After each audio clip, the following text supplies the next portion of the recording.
L-loli tal-ħajja fuq net tal-aġenda tal-January Workers Union. F'konferenza tal-aħbarijiet hija elenkat il-proposti tagħha għal budget 2013.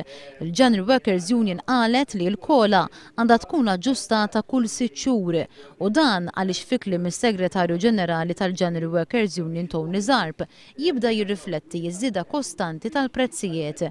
Qal li sotto kumitat fih dan l-MCSD iddiskuta din il-proposta tant li ħejja rapport bilan li jiġi diskuss mill-membri tal-MCSD u eventwalment ippreżentat ukoll waqt is-sessjoni plenarja tal-istess kunsill.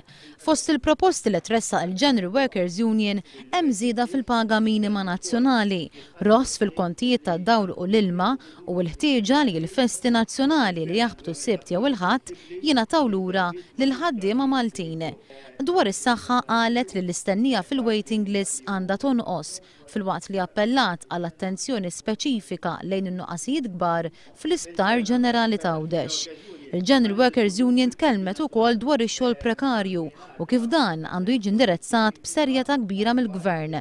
Dwar il-pensjonijiet il-Union qalet li wieħed għandu jistudja l-possibilità li l-pensjoni massima tiġi riveduta.